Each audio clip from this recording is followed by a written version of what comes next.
आप सोच सकते हैं, कोई पुत्र अपनी मां और अपने चारों भाइयों का वध क्यों करेगा? क्या ये केवल क्रोध था या फिर इसके पीछे कोई गहरी आध्यात्मिक परीक्षा छिपी थी? आइए जानते हैं वो रहस्यमयी और चौंकाने वाली कथा, जब भगवान विष्णु के छठे अवतार परशुराम ने लिया एक ऐसा निर्णय जो आज भी लोगों के मन में सवाल छोड़ जाता है।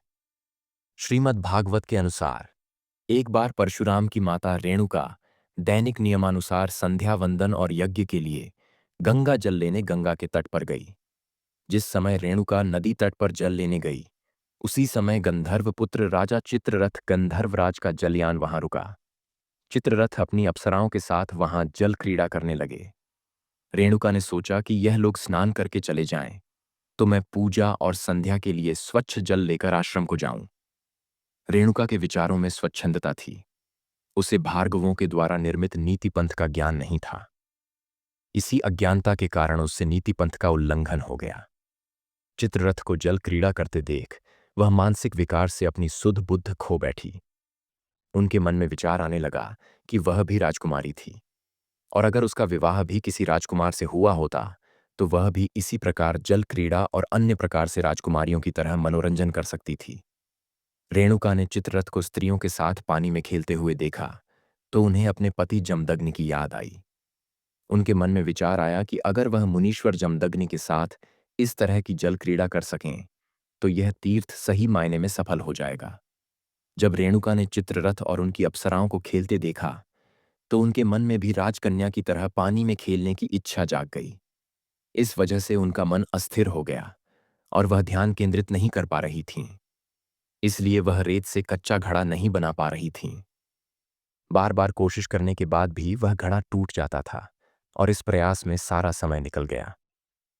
जब उन्हें होश आया तो उन्होंने जल्दी से अपने गीले कपड़े समेटे और जमदग्नि के आश्रम की ओर चली गईं।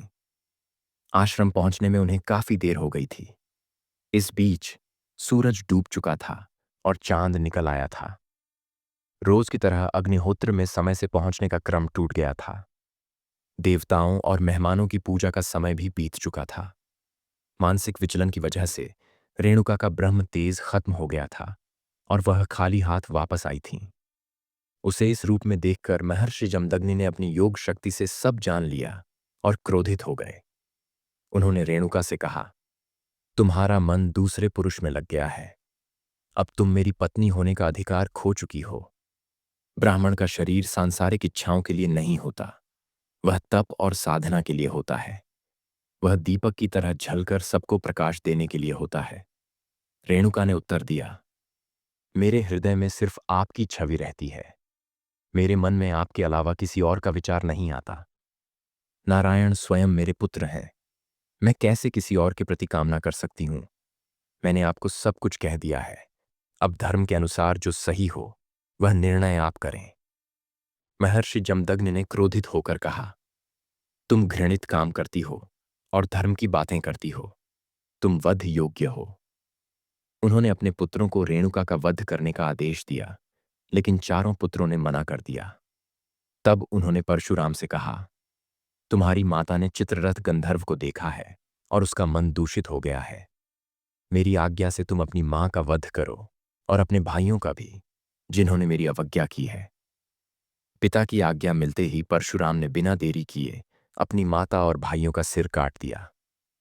महर्षि जमदग्नि प्रसन्न होकर बोले, तुम धर्मज्ञ और आज्ञाकारी हो। तुमने कठिन परीक्षा पास की है। मुझसे एक वर मांगो।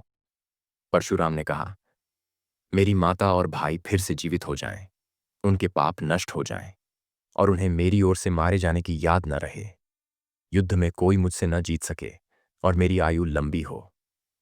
महर्षि जमदग्नि ने उन्हें आशीर्वाद देते हुए कहा, ऐसा ही होगा। उन्होंने संजीवनी विद्या से सबको जीवित कर दिया और परशुराम को दीर्घायु होने का आशीर्वाद दिया। ऐसे ही और आध्यात्मिक कहानियां के लिए आप हमारे चैनल को लाइक और सब्सक्राइब कर सकते हैं।